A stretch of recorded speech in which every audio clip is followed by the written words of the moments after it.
welcome into Beyond the Box Score, our weekly program where we break down all the latest football action from the high school, college, and professional ranks here on Pulaski Citizen Live. I'm your host, Mark Mize, and joined once again by my co-host, Chandler Harmon. Chandler, it was a great, I guess we'll call it a real week one of college football. We've been covering some great high school football matchups as well. It just feels like football season. I know, man. I tell you, and me and my wife were just talking about the other day, it doesn't feel like we're getting close to fall until football season's back, and we are finally in the mix of it. Big matchups in college football, some great games here in Giles County. It's a great time to be in this season. And I'm going to ask you a similar question to what I did last week. Of course, week one was your first chance to do a regular season game from the sideline. Week two, it was your first chance to do one from the Brickyard. I think for a lot of folks around here, it's a very special venue to the hearts and souls of those in Giles County. So for you, just what was it like being on the sideline there, getting to come up to the booth and interview Coach O'Connor afterwards? Just what was it like? It was a fantastic environment. I've been to a few bigger stadiums in high school. I've been to the Tullahoma High School one. Right. My fiance's, wife now, she went to high school there. So, I've seen a lot of impressive high schools, but that one here in the Brickyard, it's great. It's a unique atmosphere. And I even asked her, she showed up at halftime. I said, is there any football stadium better than this one? She said no, that this was the best one she'd seen. And that comes from a 5A school or a former 5A school. So it's a unique atmosphere. It's just the fans in the stadium for that whole matchup. They were loud. They were happy. It was great. Absolutely phenomenal place to be.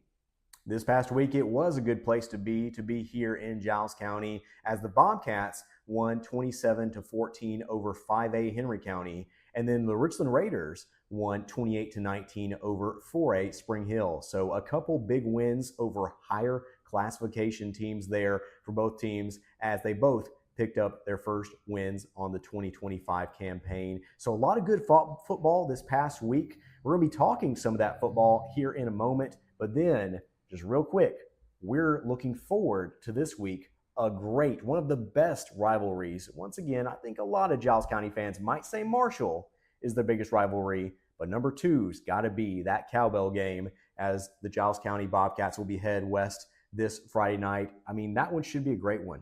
Absolutely. And, it's two teams that, have a long fabled history against each other. All the people I've talked to, both on the sidelines and at the high school, are super pumped for this game, and they're really looking forward to it. And, it's one that they always have on their calendar. So I'm excited to see, what we get from that. And it will be a big sign for how does Giles County progress, because there'll be another higher classification matchup for them as they get ready for region play. No love lost between Giles County and Lawrence County, no matter what sport you're playing there. And then on Richland's side this week, they'll be hosting 3A White House Heritage, an undefeated White House Heritage team. So should be another great litmus test for the Raiders as well. But we'll talk a little bit about that here in a moment. First, with our Giles County segment, you're watching Beyond the Box Score from Pulaski Citizen Live. The Department of Pulaski is here to help you save money. Natural gas is safe, efficient, and cost-effective. It's up to 50 to 60% less expensive than electricity for home heating. Plus, it's clean and efficient, so you can feel good about your choice. Call us today for service or visit our website to learn more. Make the switch to natural gas and start saving today. And we're back. And joining me here for the Giles County segment of our show is Chris. Chris, what did you think of the game Friday night? Well, it was good to finally get in the win column. I look at the totality of the ball game. There was a lot that went on offensively. I think we've been as good as we were the week before last against Page. Not as many points, but you didn't have to score as many points in that ball game. Just looking at, again, what we look like offensively, you're coming into the game, going into this week, averaging right over 30 points a ball game. You put up 34 the first week and then close to 27 in the second week. So again, they're just playing really, really good football at this point. Offensively, that's great.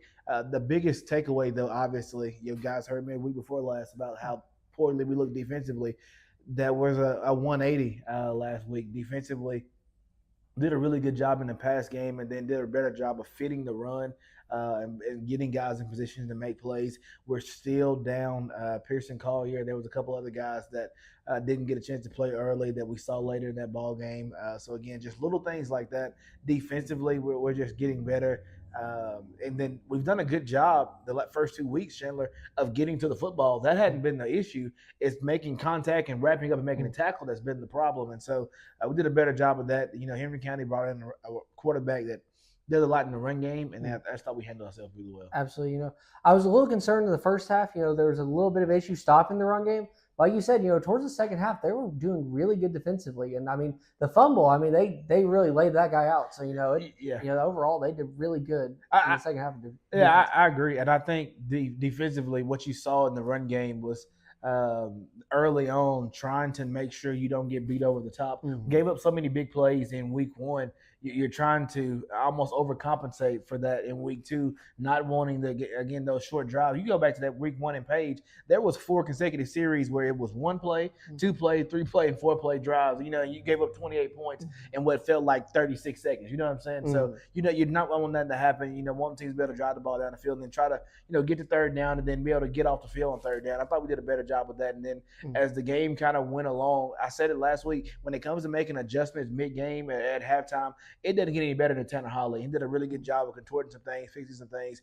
And then we just played with a higher sense of urgency. I think that was another key there. You have the sack that you get from Elijah Miles in that ball game, which is huge. First one that we've seen this season for any Bobcat at that point. And then you have the interception that we get from a kid that I think we'll talk about as the broadcast goes on here. But Damari Allen, who scored the touchdown in the ball game, ends up with an interception.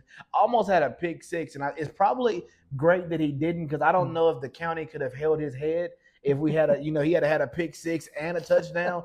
I don't think, again, the county capacity would have been able to fit Damari Allen and his head in here. So again, it's probably beneficial for us that didn't happen, but he's really coming along and what he's able to do on the field. It was kind of a situation where I think he's played that corner, that safety spot some, if you will, but not something he sees a lot of minute-wise. But we were down bodies, and then he's just a really good athlete, man. He saw the ball, made a play on the ball, and then he gets the interception. So he just couldn't be happier for that kid, and again, what he's able to do defensively and and offensively. Mm-hmm. So again, a lot of much improved defense from last week, and then offensively we're just rolling. I don't want to keep beating that same horse, but it's just been a 180 compared to what we saw last season with an offense that was 3 yards in a cloud of dust and handed to Caleb Oates and pray for the best. And that's just not the case anymore. Absolutely. And offensively they did really good. They played a balanced ball game. We had some touchdowns on the run, passing touchdowns. Randolph and the rest of the crew, they looked like they were all in sync with each other, which is going to be big, going forward through the rest of the season. And it might, with the stat box and the score in the end, you'd almost think they were playing someone in their conference. That was a bigger school than them. You're exactly right. You're talking Henry County, another 5A ball club that comes in. And I look at it, and if you're watching Giles County on film and you're trying to pinpoint, okay, we're going to lock up, Damari Allen tonight. We're not going to let Damari Allen get off. Well, then T-Ray Cheatham has 8 catches for, 75 yards. And then you shut T-Ray down. But then X-Hannah goes for, $150, whatever the case is. There's just so many options that Randolph has. He does such a terrific job of utilizing all of those to the point where if you come out here and play man-to-man, you better make sure whoever's lined up in front of him can defend. And at the high school level, that's a hard – cornerback at any level is a hard hustle. I won't lie to you. I don't care where you're playing at, Pop Warner, or you're playing for the Titans, and Lord knows the Titans need help at cornerback. But that's neither here nor there. But, again, regardless of where you're playing at, it's just a hard hustle out there. So figuring out guys that can defend, and when you have a quarterback that can spread the ball around, it just makes it that much more difficult. Jazz Bentley had a terrific ball game week 1. We didn't hear his name called very much in week 2, but he's another guy. You can't forget about him. And then T-Ray Cheatham just keeps showing up and showing up and showing up and just taking what the defense gives. Does a good job of doing that. And then even got a chance to see, Randolph utilizing his legs a little bit, something we didn't see very much last season. So, again, he's just kind of coming into his own.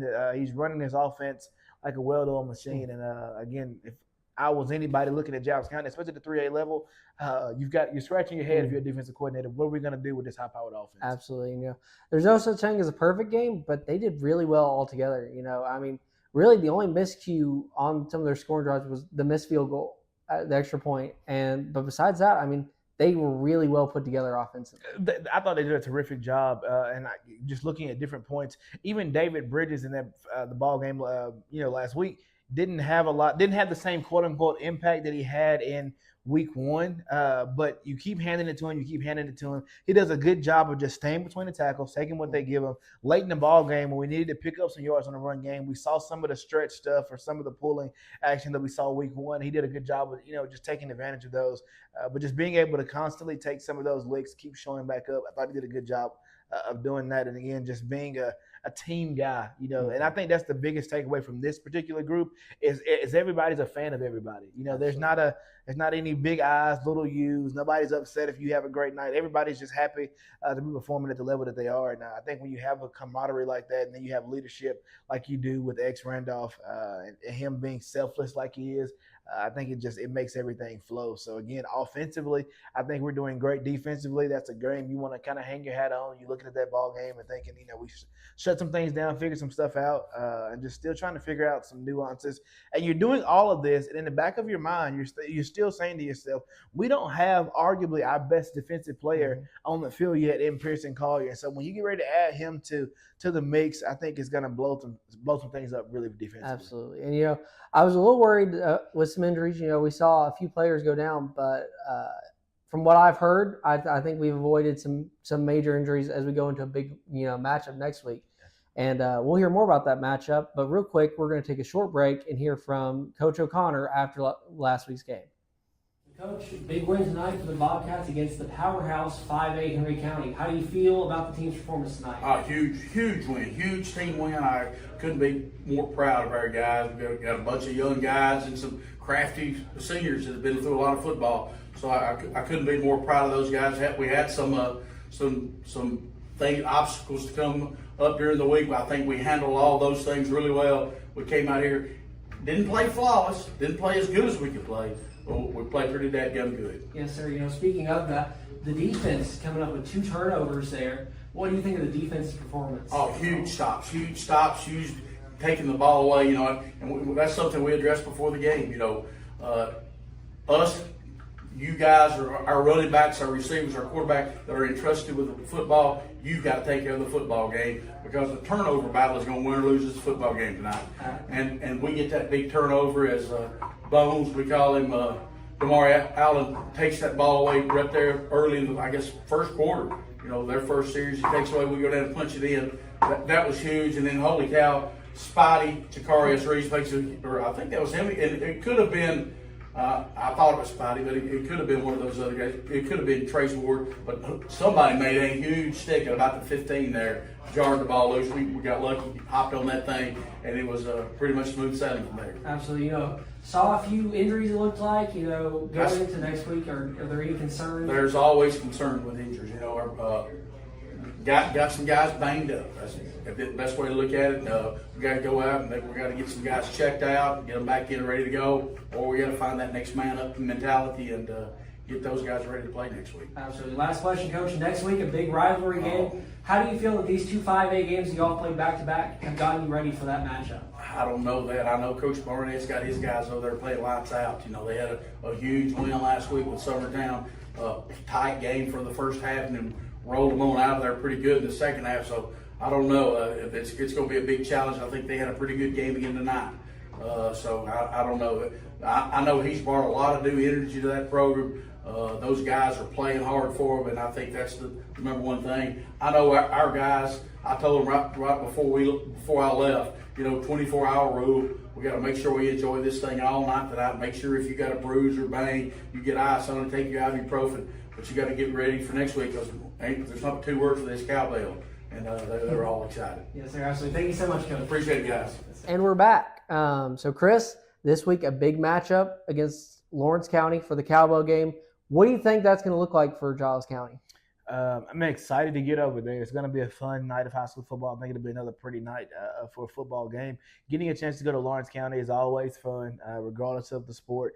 Whether football, basketball, it's just exciting to get a chance to go over there. The cowbell game is something that, regardless of age, whether if you went to Lawrence County, you went to Giles County, you remember this. It brings back memories for you, and so it'll be fun for the communities. But then looking for the ball clubs here, I think it'll be fun for both of those. Getting ready to go into the matchup here. Some new coaching going on that side of the in Lawrence County. So again, they're looking to kind of change the way things have been, and then Giles County looking to continue to roll the way that they have been. So I look at what you have. It's going to be who can be the more physical team, who's going to establish control of the line of scrimmage, and then again, what I say every week, who's not going to turn the ball over, who's going to play Santa Claus, who's not going to do that. That's going to be a big takeaway. Whoever does that, typically you end up on the wrong side of things. So penalties, turnovers, stuff like that, you've got to stay away from it. But then probably the most important thing is going to be who settles in first. It's a really exciting week. Again, a lot of stuff happening throughout the community, different prep rallies and all that fun stuff. The cowbell game's really built up, and that's all fine. You know what I'm saying? But then Friday at 3:30, you've got to mellow yourself out and then get into your routine and get ready to go. Travel over to Lawrence County if you're Giles.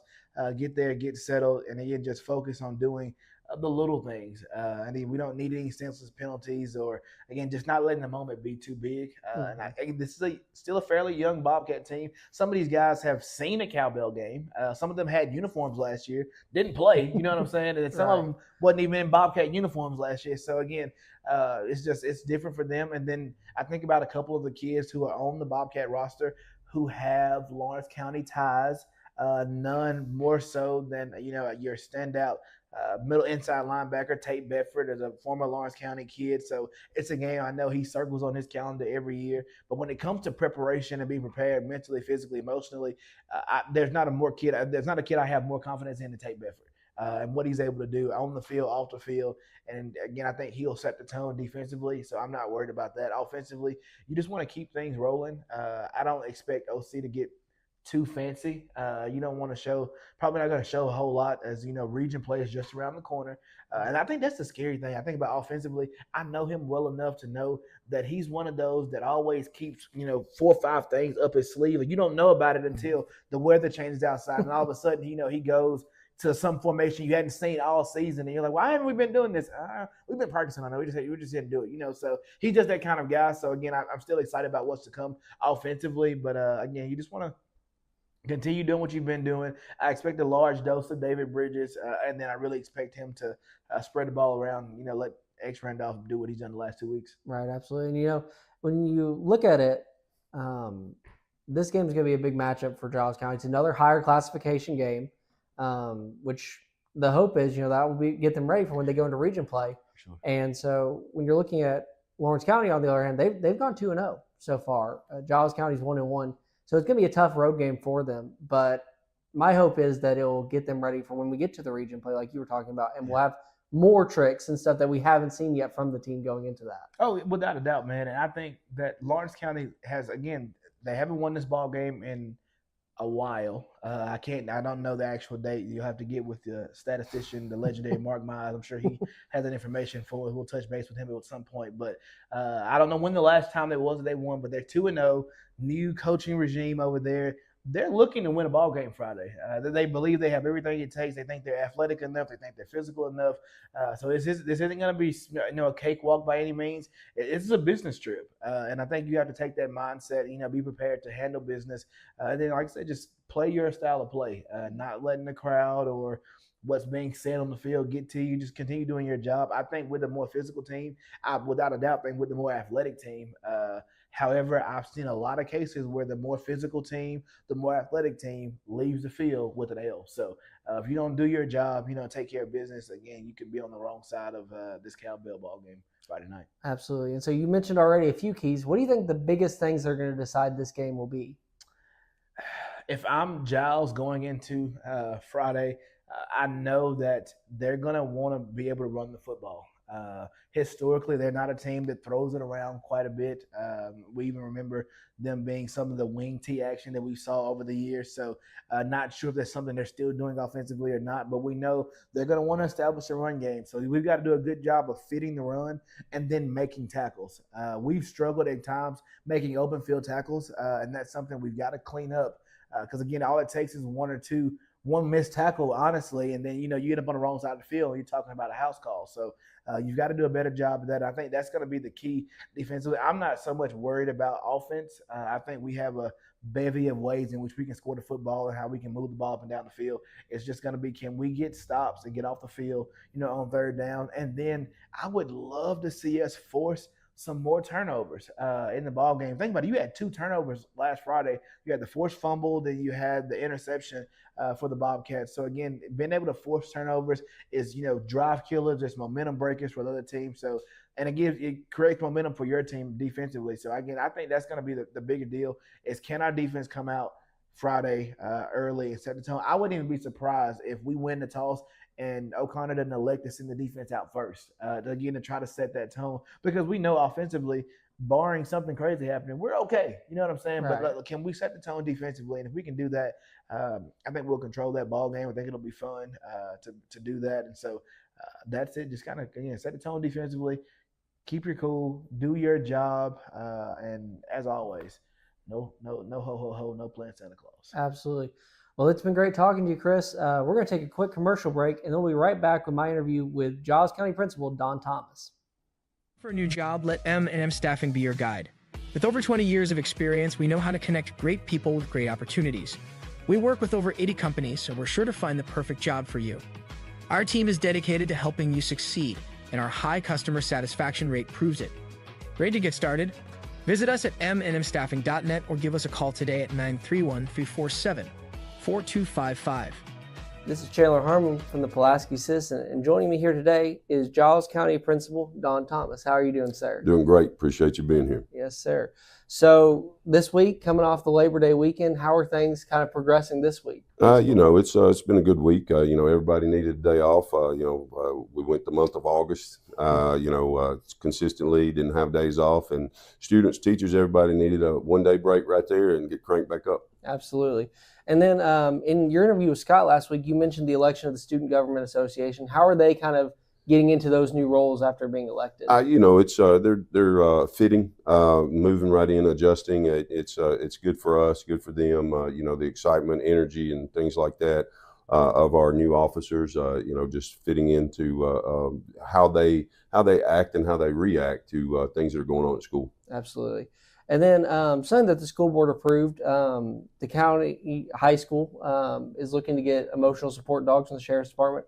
What will that mean for the school and for the students? We're going to have to learn. That had never been a situation at Giles County High School especially. We want to learn about it. We're willing to do it. We're willing to participate. We want to participate. And whatever we can do to help our students move forward. If they need that situation, we want to get every avenue, everything that they can have to try to advance them. So, it's good for us, and hopefully it'll be a positive situation. Absolutely. And this weekend, the big cowbell game, big rivalry with Lawrence County. How are the students feeling about that?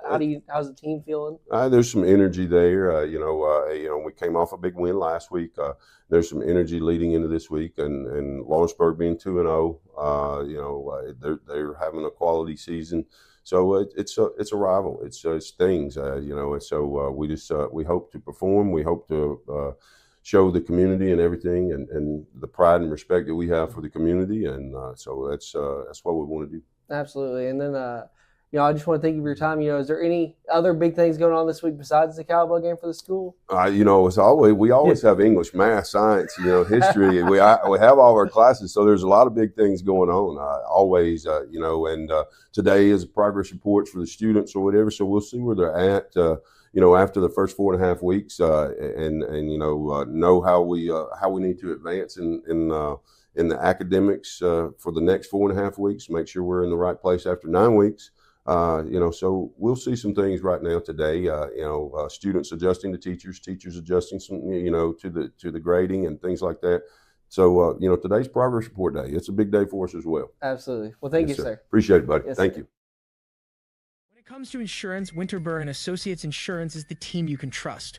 We offer coverage for your home, auto, business, and more. We work hard to find the best policy for you at the best price. Our personalized service means we take the time to understand your needs and make sure you understand your options. We want you to feel confident and secure with your insurance policy. Let us make insurance simple for you. Get a quote today at winterburinsurance.com or call us at 931-363-8638.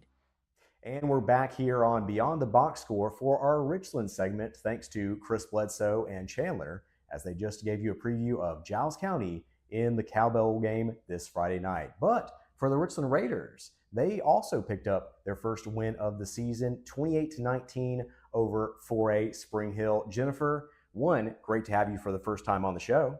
Thanks for having me back, Mark. Always excited to talk about my Raiders. Absolutely, and a lot to talk about after that 9-point victory over a pretty strong Spring Hill team. I think after a little people had some questions a little bit in week 1 there after the loss at Wayne County. Of course, Waynesboro, very difficult place to play. Richland, I think, answered a lot of those questions in week 2. What did you think initially? I think maybe that Wayne County game was a little bit of a wake-up call for the guys. They're still trying to find a little bit of their identity, I believe, as well. But I think, traveling that first game, like you said, Wayne County's not an easy place to walk away from with a win. So it kind of let them see where they were. Freshman quarterback, who I've been really impressed with, Gavin Schrader, doesn't have that freshman feel at all. So I'm excited to see what he's going to keep bringing to the table week after week as he develops. But I think that the Raiders just said, you know what, we've got to kind of bow our necks and see what we're made of, and cleaned up a lot of things, walked away with a win at home, your first home game. So that kind of adds to the energy that was already there at Wayne Hobbs that last Friday night. And so it was just a good positive, a good rebound. You want to see what your team's going to do after a loss and how they're going to feed from that. And I think they answered really well. So let's talk first half first. Raiders, about as strong of a first half as you could possibly have. They score on all 3 of their possessions. Technically, they kneeled it, but at the end of the day, they only had about 10 seconds, probably the right call right before the half. But all 3 of their traditional offensive possessions, they scored 3 touchdowns, and they held Spring Hill to just 15 total plays in the first half. I think the difference between week 1 and week 2 was they were relying a little bit on the pass game, maybe more than they would really like to as a coaching staff and team. And in week 2, they established the run from the get-go. And it wasn't just Jake Sands. It wasn't just Colin Cagle. It wasn't just A.J. Bates. Everyone really got involved. And I think having, that multi-headed rushing attack, just like they had last year, suddenly, just like it made it easier for Blaine Woodard in 2024, I think that allowed Gavin Schrader to have a great first half. And so it looked like establishing a physical presence with the running game and the offensive line were really key early on. Well, it opens so many things up for your quarterback. It kind of calms him down, like we said, that younger age, but he still never presents that way. When you get that run game going, then that kind of takes the pressure off of, I got to make every pass, I got to make every throw. We only have a passing game. And like you said, they use so many different weapons. It kind of, I think Spring Hill was a little taken back with what they saw from Richland, and they didn't know how to respond to it. That opening quarter was amazing because Richland took the ball and just marched right down the field and were just making completion passes. They were running the ball, and it kind of really kept Spring Hill on their heels throughout the first of that. And I think that even played over into their offensive side because, in 1A football, a lot of times you got guys playing both ways and using up. So these guys were not getting a lot of breaks and stuff. And I think that played into Richland's favor because they just came out and kind of set the tone from the very beginning. And like I said, that first quarter, it was some of the best put together football that we've seen, and I think it's just going to get better and better as the season continues. First drive, really academy football, as it was 13 plays and took almost 8 minutes off the clock. And that's really what you saw Wayne County do versus Richland in the week before. So suddenly, I think the Raiders learned some lessons from that Wayne County game and said, hey, we want to be the guys taking time off the clock, pushing guys around, being the physical presence. And when I talked to the Spring Hill coach after the game, that was the first thing he brought up was we were a little surprised. We shouldn't have been, but we were a little surprised by the physicality of the Raiders. But then you get into the third quarter, Raider defense was really important because the Raider offense had some good drives, were never forced to punt, but they had a botched field goal attempt, which ended up, a kind of a Hail Mary pass after the Cam Drake there, the one who was the holder. And he did a really good job trying to get the ball down the play on a bad snap, but he ended up having to roll out and try to throw a pass. So that's a turnover on downs on the botched field goal. Then you have a fumble on the next drive. And then you have a 26-yard rushing touchdown from Colin Cagle. Would have been his second of the night, called back for a penalty. And the Raiders end up turning over the ball on downs on that series as well. And so when the offense suddenly had a few little miscues that put them behind the chains, the defense had a big turnover on downs. And then, which by the way, that turnover on downs was inside the red zone. And then they also had that huge strip sack from Cam McNeese that I think kept the Raiders afloat until the offense could figure it out again. Right. It was like when one side of the ball was struggling just a little bit, the other side didn't get depleted. They actually stepped up and said, hey, we got your backs. And that's what's been fun about the Raider team developing over the last few years is you're really starting to see that team mentality. It's really hard to say, hey, who's your player of the game? Who's your standout? And you've got some that we could probably talk about every week. But honestly, there's still guys that are still popping up and you're going, wow, I didn't really even know, or to watching this guy, or I wasn't thinking about this player.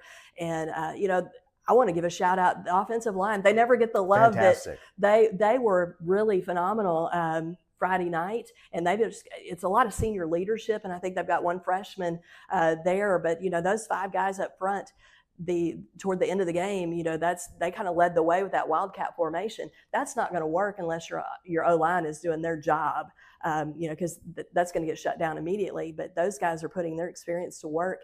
And I think these guys have really bought into the idea of we're a team. We don't care who gets the stats as long as we get the W to go our way. That's what we're after. And then you had a preview there of exactly what I wanted to talk about last before we move toward talking about next week's game, is the fact that Richland needed a scoring drive after Lionel Brooks, by the way, phenomenal. Wow. The opposing quarterback actually played running back last year for Spring Hill. They've now played him at quarterback his junior year, and he had a 49-yard rushing touchdown. He had a 94-yard kickoff return touchdown, ended up having all three of their touchdowns on the night. 168 rushing yards. I want to say, if you're a Spring Hill fan, you should be proud of that young man because he played his heart out and kept his team in that game. But suddenly, it's a one-score ball game. Richland has to score, and they take their starting quarterback off the field, go Wildcat. The entire drive goes 83 yards for a touchdown. Jake Sands' third rushing touchdown of the night. What did you think about the decision from the coaching staff when it came down to you had to have it? Kind of looked like a few years ago with Ethan Workman, where you give it to your best receiver and say, hey, this is the best athlete on the team. We know we want the ball in his hands. Yeah, you kind of took my thoughts there because that's kind of the flashback I was having was, Jake Sands. I mean, he's going to have to fight for all his yards because teams are already queuing in on him. And so that's why you're getting to see the likes of Colin Cagle and AJ Bates and some of these other guys are kind of taking some of that. And they've been compliments to Sands. And so they're finding different creative ways to use Sands because he's too good an athlete to keep him off the field. And it did. The second half kind of started a little slow for Richland. We were up 21-0 at the half. Kind of came out third quarter was probably not. We had such a phenomenal first quarter, and then third quarter, probably a lot of learning opportunities there. That's what we call it in education, right? So what are those chances to kind of improve and clean up those miscues? Because, the Brooks kid, he kept it close and kept Spring Hill in that game almost kind of solely by himself. I mean, He just was a really good athlete. And I think the coaching decision was, hey, we've just got to get the ball down the field. Let's put it in Sands' hand. And then the offensive line, like I said, they were just so impressive and trusting those guys up front to do their work. So they went to that Wildcat, and it worked. They just kind of went down to that marching idea and taking time off the clock too. I think too, because you're without the pass, because you get an incompletion in there or maybe head out of bounds or something, you're going to stop the clock. And really, we were just trying to run clock, I believe, at that point too. And so you just need to get some points out of it as well. And it ended up paying off like they wanted. Absolutely. So Raiders win it 28-19. We're going to get a quick commercial break, and then we'll hear from head coach Nick Patterson, who we had a chance to talk to after Friday night's game. All right, Coach. So obviously, huge win in your home opener. Just how'd you feel initially about what you saw from the guys? Well, I mean, I thought our run game was really effective in the first half and really throughout the whole game. because of the body of work we've done in our passing game, they had to respect that, and that allowed us to open up some runs for us tonight. And all the guys did a good job, the O-line and all the backs, and then we were able to get in our heavy sets and kind of chip away at the clock and finish off the game. And just now I was talking to the opposing coach, he talked about how physical you guys were, especially in the first half. Was that kind of your mindset to come out and try to show that tonight? Well, it was. We felt like we didn't do that as much as we needed to last week, and it cost us. And so we really wanted to come out and, set the tone of the game right off the bat a little bit, and we were able to do that. And I think that was big. And, that's a part of who we are. We got to play with a chip on our shoulder. We're usually going to be the smallest as far as up front and stuff. And so, we got to fire off the ball and hit people in the mouth and drive them to get where we want to be. And defensively, the first 2.5 quarters, almost spotless. How'd you feel about how you came out defensively? Well, they did a great job, and really, that's a high-powered guy over there running the ball. He's a pretty good football player, and I thought we did a really good job stifling him early for sure. We've got to get some special team stuff going and get some of that fixed. But they got some dynamic players, and so, they made a few plays, and we knew they would, and they wouldn't go away easy. It's tough playing just kind of lose-lose, playing a smaller school that you're supposed to beat. So, we knew that they were going to battle, and they did, and our guys just finished the job. And then, in the third to fourth quarter, you had those 3 series offensively where it was, a botched snap on a field goal attempt, a fumble, and then a touchdown called back on a holding. What did you think about that series, and how did you get the guys back ready to come out and win in the fourth? Well, just, a next play mentality. I mean, we talk about it all the time, one play at a time, and, we got some young areas and young spots where some guys are. We need our leadership to step up, and we put the ball in number one's hands there, and let him carry us down, and and lead the way, and everybody got behind him. And like I said, the one play mentality is big. You got to be able to wipe it and forget about it and play the next play. So I thought we did a good job responding in those situations. And when it comes to Jake Sands and the offensive line in the fourth quarter, basically, carrying the game on that 6-minute drive, what did you see from the guys there? Well, just, putting it on their back. That's a spot we've been in before, and we really believe, we like to spread it out and throw it some, but we believe when we need to that we can grind and pound the ball, and we were able to do that, and our guys got a big belief in themselves and in Jake, and so, that's what we did. And final question, of course, now you have another higher classification team coming in, which will be in your gold out game versus White House. So just how do you feel about that and what you have coming forward this week? Well, like I told the guys, it's to be the team we want to be down the stretch when we're getting our region run and we're getting the playoffs and that sort of thing. You got to play these teams and challenge yourself and, really work week to week. So, it is another big test for us, and hopefully our guys are going to step up and we'll make the corrections we need to and have another good battle next week out here. Thank you, Coach. And we're back after you heard that word from Coach Patterson after their home opener in which they won 28-19 over Spring Hill. But now, Jennifer, we're going to turn the page as they have another home game, this one for the Gold Out game. Always fantastic. If you had a chance the last few years, you know how special a night that is.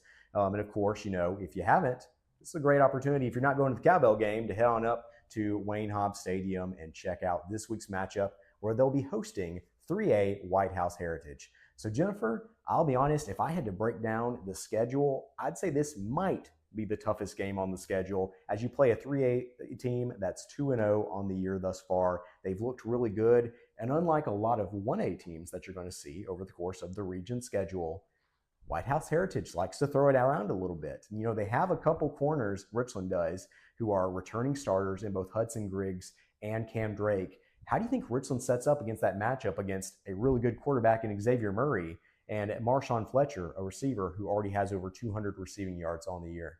Well, I started to say, I think this is the game that's going to be a good barometer to see where Richland is as a team as a whole, because White House is going to be kind of next level. They're kind of a well-oiled machine, and Fletcher's going to be one of those that's really good. I don't think the secondary was tested a lot last week for Richland. And right. I think this week they're going to have their hands full, because I think they're going to have to know exactly where Fletcher is, because he's already putting up some numbers that are pretty impressive. He with the Murray throw into it, they've got that figured out. And so, yeah, that secondary group, they're going to have to step up and be ready to play. And, they've got the guys in the spot to do it.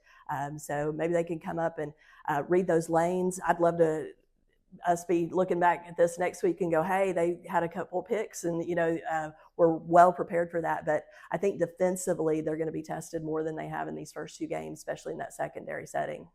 Just a very different look from the first 2 weeks of the season, which you had with Wayne County and Spring Hill there. So I think this will be great for the Raiders, though. And of note, as we've said in the preseason coming into this year, this is the most 7-on-7 football that Richland has ever played in an offseason. And so, they wanted to get Gavin Schrader and the guys ready for the speed of the high school game. I think they did an effective job. But remember, the other side of 7-on-7 is that you get to set up defensively and you get to set up some of your packages and your shells there as a defensive secondary. And so I think that was really important. I thought that guys like Griggs and Drake looked fantastic in those 7-on-7s. I got a chance to see 3 or 4 of them myself. And so I think Richland is set up in a good position versus White House Heritage. But like you said, this is such a good test going forward. And I think, too, if you win this game, suddenly you're looking at, is there any game left on the schedule that we can't win? And the answer would probably be no. And so I think this is huge. I think it's huge that it's at Richland, too. I think that is really big because just, you had a chance to see the home opener as well as I did. That Richland fan base this year, after the last few seasons' success, they're pretty rabid right now. And it feels like this has suddenly become a much harder place to play. Well, Coach Patterson has been talking a lot at the school. Last week we had our first pep rally, and he's encouraged, and it's been on the announcements, that we need our 12th man. Yeah. And it really does make a difference to the players because, it's in those moments you feel that energy. It started the pep rally last Friday, but it continued on to the game that night, and the student section was great. A lot of noise makers, a lot of fans, being just all out loud and obnoxious almost to the point, but it's a good type of energy. And the Gold Out game brings a whole new energy level. They bring the helicopter in and they bring all this pregame stuff that kind of just, it makes you feel good to be a part of it, to be part of the Raider Nation on Gold Out night. But it's one of those things too that it kind of can spill over into the game. And I hope the guys can take that energy and play off of it because, like we said, the 12th man is really important to the team. And so they need Raider fans to show up and be as loud as ever and bring all that noise that and energy levels that they brought last week even bigger because, like I said, I think this is going to be a bigger opponent. And this is a key game that early in the season, but, how ready are they at this point, and what are they going to do Friday night on the field once Gold Out stuff is tamped down and now it's game time? What are you going to bring us? And finally, we'll talk about our keys to the game. For me personally, Jennifer, I think there are 2 things. One, last week, I love the fact that they established the run game early. Gavin Schrader was 6 for 6 passing in the first half. Right. And the reason was because he was getting a chance to pass on downs in which they weren't obvious passing downs. In the second half, you saw 3 straight incompletions. At one point, he only missed 4 passes all day. But the 3 straight incompletions all came on 2nd, 3rd, and 4th and 26. On obvious passing downs, the cornerbacks and the safeties don't have to play the run game. Your defensive line can pin back their ears and come after the quarterback. Keeping him from getting in those situations because you're staying ahead of the chains and running the ball well, I think suddenly allows him to be the best quarterback he can be there. And then my second thing is that defensive line. They are the game-changing unit on this team, and people aren't talking enough about them right now. Right. And so if they can get pressure on the opposing quarterback, I think that's going to be key. So what are your keys, Jennifer? Well, I think whoever controls the pace of the game and actually just sticks to their game plan. I think too many times, you've got to prep for your opponent and you got to know what's coming at you, but don't let it change your game plan. I think you got to stay true to your identity. And so I know Coach Patterson and his coaches have a scheme cooked up. The guys have got to buy into it and they got to stick to that game plan and trust their coaches, trust their training and put that together and then just control the pace of the game. Last week you said that first drive took 8 minutes off the clock. That's controlling the time. And if they could do that again against White House, I think we might shock another team like Spring Hill was last week. I think White House could come away and be a little surprised at what little old Richland can do when push comes to shove. They're ready for it. Absolutely. And we'll get a chance to find out on Friday night. And so we're going to take another quick commercial break. And then Jennifer Hawkins will be talking to some folks at Richland High School about some other exciting things happening around the school system. So back in just a moment here on Beyond the Box For over Score. 50 years, PES Energize has been proudly powering our community in Pulaski and Giles County, Tennessee. We're more than just an electric utility. We also offer internet and phone services. Our commitment to our customers and our community is what sets us apart. We're dedicated to providing safe, reliable, and innovative services. At PES Energize, we believe that serving you is a privilege. We're here for all your energy needs. Visit PESenergize.com or call us today.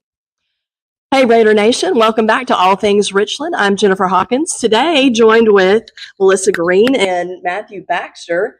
And so we're here to talk about is our big annual fundraiser. So I want to ask you guys a couple questions and get the community the information that they need so that they can help us out. So Ms. Green, tell us a little bit about this fundraiser. Well, this is our 5th annual Pistons and Pancakes fundraiser. It is our big fundraiser for the entire school. I get that question a lot. It's not just middle school, it's not just high school, it's the entire school gets together for this one. We have a pancake breakfast on Saturday, September 13th, starting at 7 a.m. to 11 a.m., but you can come enjoy a couple of very large pancakes, a couple of sausages, then we've got OJ, coffee, water, whatever you want to drink. So we would love for you to come, sit in the cafeteria, fellowship with the community, or you can get it to go and take it home if you want to for a good breakfast. All of that is only $10. But while you're doing that, we also have a car show going on and a vendor craft fair as well this time. So lots to do. All of the funds that we're raising for this is going to replace our sound system in our auditorium, something that's been needed for a while that every student uses. Our community has several events in there, so it's a big benefit to not just the school and the children, but the community as well with this project. So we're really excited about what the funds are going to, but not just that, the opportunity for friends and family to gather and come enjoy a good day fellowship. Absolutely. Get to meet some of your kids' teachers, or Yes. come hang out with us and see a different side of us just being outside the classroom just a little bit. And you're right about those pancakes, big as your face type pancakes, Yes. right? So you're not going to go home hungry, that's for sure. And Coach Baxter, tell us a little bit about the car show. That I know that's kind of your passion and your side of things in organizing this. Tell us a little bit about what to expect there. Yes. So at the same time as the pancake breakfast, we have a car cruise in that will be going on outside. Very easy to find, be at the front of the school. We're hoping this becomes a huge community event. Last time, back in 22, we had over 75 cars show up. A lot of people hung out all morning, music playing. It's just a big event for the community to get together. We hope our students, local people, just show off whatever vehicle they have that they love and they're passionate about. And the cool thing is it's completely free. We don't charge a dime for you to set up and show your vehicle off, to walk around and see everything. So it is just it's a way to get back to the community, have something fun at the school, and be able to allow students and people nearby to show off their passion. So we're hoping that we have good weather. Unfortunately, we don't have a makeup day, a rain day for this. So fingers crossed, we have beautiful weather and you can enjoy some pancakes and go outside and see some cool cars. That's right, folks. You heard it here. All Things Richland. We want you guys to come out September 13th, not this Saturday, but the following Saturday. Join us. $10 get you pancakes, but you're not going to go home hungry. Sausage. Get to meet some teachers. Enjoy a craft show. Cruise the car show, and then you can get tickets for any student. They've been challenged to all sell 2 tickets apiece, and our goal this year is 1,000 tickets as a school. So help us out. We were really close to that, I believe, last year. We're going to break it this year, but we need your help. So Raider Nation, help us out. Come visit us. Pistons and Pancakes, September 13th. Again, I'm Jennifer Hawkins for All Things Richland. When it comes to real estate, Haney Realty and Property Management is the team you can trust. Our extensive knowledge of the market and industry allows us to help our clients with any real estate need. We know how to get results. So whether you're looking to buy, sell, or rent, let us put our expertise to work for you. Call us today at 931-347-9150 or visit HaneyRealtyPem.com to learn more. Haney Realty and Property Management, your best friend in real estate. And we're back for our final segment here on Beyond the Box Score. Going to be talking a little college football here. And so, of course, I brought one of our top football fans in the county, Jennifer Hawkins, a Sooner fan. And Yes. so they've got a pretty interesting game coming up. And honestly, probably the hardest game I had picking in the newspaper this week. Of course, if you want to be a part of Fearless Forecasters, pick up a print edition of the Pulaski Citizen newspaper each week and check that out as well. But who'd you pick, Mark? Did you pick my Sooners? I did pick your Sooners. Oh, look at you. Norman's a hard place to play I trained you on well. a night game, and so I ended up picking that, and I feel bad for poor Wade Neely, a Michigan superfan, but sorry, Wade. It is what it is. You'll have a chance to hear from him about that hopefully too. But going to be talking playoff predictions. I feel like we were probably a little early talking about this, yes, but that's what keeps us accountable, and that's what makes this segment fun. First off, I want to say beyond the box score last year, Jennifer Hawkins picked SMU for the playoffs. I, at the time, was like, that's quite a dark horse pick. She was correct. And so maybe you have your chief prognosticator here, Jennifer Hawkins. Maybe she has an inside track on who's going to be there this year as well. I don't know. This is always way too early. And you guys did make a little bit of fun of me last year for picking SMU. And then each week it was like, look, watch. And then you finally had to admit, maybe I just got lucky too, because these may be way off this year. So we'll see. We'll see what's going to happen. We'll start with Jennifer. Jennifer, before we get to the you want to hear mine? Bids, well, if I need to cheat off of you, of course. Before we get your at-large bids, let's go ahead and have you pick your automatic bids first. All right. Well, I got to use my notes because I'm an old person, Mark. I got to write things down. I'll forget who I picked. So, all right, you going to call them out for me, or you want me to just read them off? SEC. I went with Georgia. I think they got an easier schedule, so I don't know. I think a lot of people had Texas, but I think we saw that could be. And as a Sooner fan, I'm not going to pick Texas, so just couldn't do it. Sorry.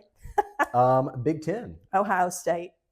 That's probably my right now. I think they probably had the best shot maybe to repeat again. I don't know. They just look pretty clean again. Defense was fantastic in that game. Of course, it was they've been at impressive. Buckeye Stadium. That gives a little advantage, but they looked great. Your Big 12 champ. All right, this one's my one. Everybody's going to be like, I don't know. I went with Arizona State. I know they shocked a lot of folks last year. Sam Leavitt, he's probably one of my dark horse Heisman guys that I think he could really continue, and the success there, I think what Kenny Dillingham's doing and trying to build that program, I think they're a surprise team. I could be way off on that one again, but I have just liked what they have put together, and I want to just see if that success can continue. And for your ACC pick? I went Miami. I had Clemson, and I marked it out, and because I don't know, but I went back to Miami. It was this is one I had a lot of trouble picking there. Of course, my heart really wanted to go with SMU again, but I don't know. This was probably my toughest one. I think Clemson will make some noise. I think they'll rebound from last week's loss, but I went Miami. Dabo seems like a bulletin board kind of guy, so watch him find this broadcast and then mention this week's press. I know we're going to be the fodder. There's going to be program called Beyond the Box Score. Hey, look, if that motivates them to win, then give me a little credit. And then finally, probably the toughest one, your group of 5. Okay. Well, everybody had Boise State, and then they've kind which of, is a bad pick because yes, they still have to play Notre Dame, and with 2 losses, it's not them. I didn't have them going in. I really think it's going to come down to November 27th. I was looking at Navy and Memphis matchup, and I think maybe Navy edges them out. Plus, how do you pick against Armed Forces team? I'm big on military teams, but I went Navy there. So I'll go ahead and give my picks, and I'll start with the last one because go ahead and cue the Village people. I also picked the Navy. So honestly, well, there we go. We agreed on something. They have so many returning players. They're fantastic. They play a really unique style of football, which is hard to prepare for, especially when it's not early in the season. You don't have a few extra weeks to prepare. And so I think they looked great last year. And of course, remember what they did to Army after Army won the American Conference. So I think Navy probably beats Tulane for the American Conference. And that's who I have for my group of 5. So we're actually on the same page there. SEC, that's probably it. I have LSU. And the reason is I think Blake Baker has done wonders for that LSU defense. You remember 2 years ago, the laughing stock they were in the SEC, giving up 50 points to lose to Ole Miss. I don't think that you see that anymore. They have now finally played up to their talent, and Garrett Nussmeier and the offense have largely returned with the exception of a couple receivers. I think they look great, and I think that they're a really good pick for the SEC. Big Ten, I have Ohio State. I think that's the best defense in the nation. Now, offensively, will Julian Sand and their new running backs, what's that going to look like? I don't know yet, but it feels like they're going to win a lot of 20-17 games this year versus some top teams there. Big 12, Utah. And the reason is, one, I'll tell you, Tennessee fans were happy as they saw them. That was the game this week, was Utah, UCLA. Was that right? I believe so. Yeah, and man, I'll tell you, everyone who was watching and secretly hoping Nico would fail were treated to quite a game there, as Utah just absolutely came in and just put them under the ground. And so I think Utah looks great, and I think it might be a good swan song there for Kyle Whittingham, their coach.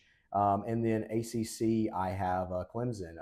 I think that, it's so hard to pick against them. They're such an established program there. And, Miami and maybe Florida State are coming up and looking to make some noise there. But it's hard to beat a veteran team like Clemson that's really well coached. And so, yeah, I have LSU, Ohio State, Utah, Clemson, and Navy for my automatic picks there. So real quick, at large picks. No, I went first on the channel. Okay. You get to go at large first. All right.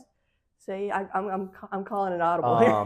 We're basically picking, the opposite teams that we didn't pick, me and you, for our at large. And so Georgia, are you going to see Georgia not make the playoffs? Probably not. They just are so good top to bottom. Gunnar Stockton in the playoffs last year, looked a little lost at times. What's that going to look like now that he is the established starter and has a full year? I think they're going to be good. I don't think they're going to win the SEC. I have Texas. Texas has a really good defense. I think everybody kind of was coming in expecting they would. They were vindicated in that way in the first game, but offensively, it looks like it's going to take some time, but too much talent for that offense not to figure it out at some point. Penn State, probably the most draft picks this year will come from Penn State out of all Division I teams. And so I really do question whether or not they can win the big game, because honestly, Franklin and that team has struggled to do that in years past, but they have a real favorable schedule, and I think they just have too much talent not to go.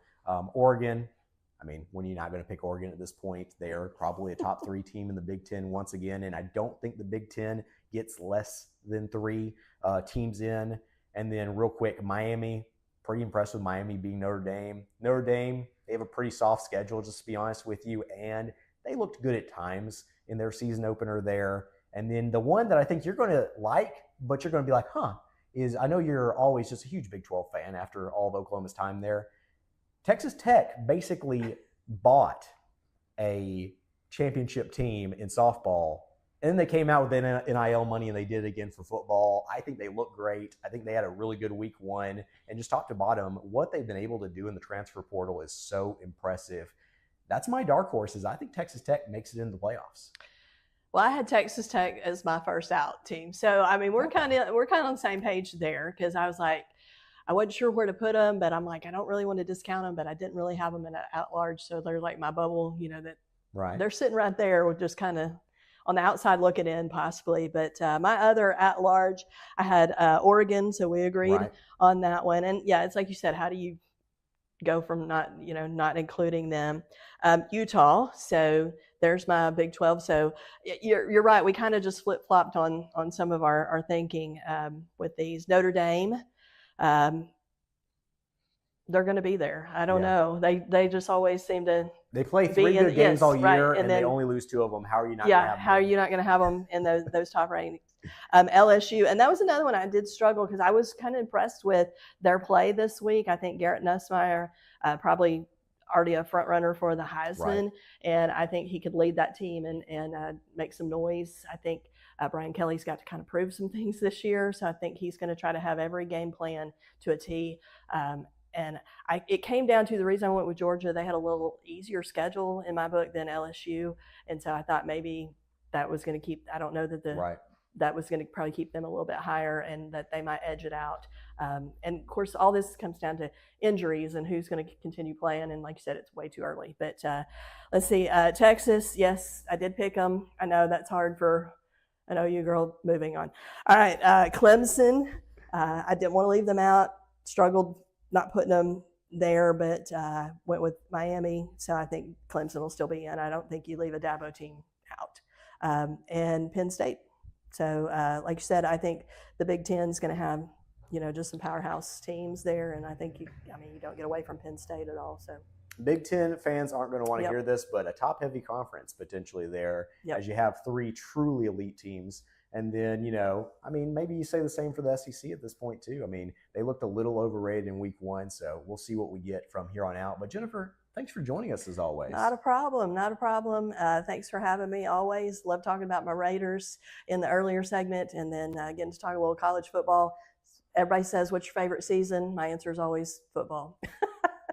Absolutely, and it's the same for all of us here on Beyond the Box Score. So remember, this Friday night, we have a couple great games for you there, as it's going to be the Cowbell game over in Lawrence County. Giles County will travel to Lawrence County there to play the Wildcats. And then, of course, Richland hosting another non-region game at home. It'll be White House Heritage. So we'll have all the coverage for you, whether it be social media, our stories in the newspaper, box scores, and our photography as well. So tune in this Friday night and check out some great football coverage there. But I want to thank everyone who helps us here on Beyond the Box Score. Our guests today, which of course were Jennifer Hawkins and Chris Bledsoe, and our producers, Scott Stewart and Chandler Harmon. So one final time, I'm Mark Mize. Enjoy some great football this weekend here. One last time, we're on Beyond the Box Score.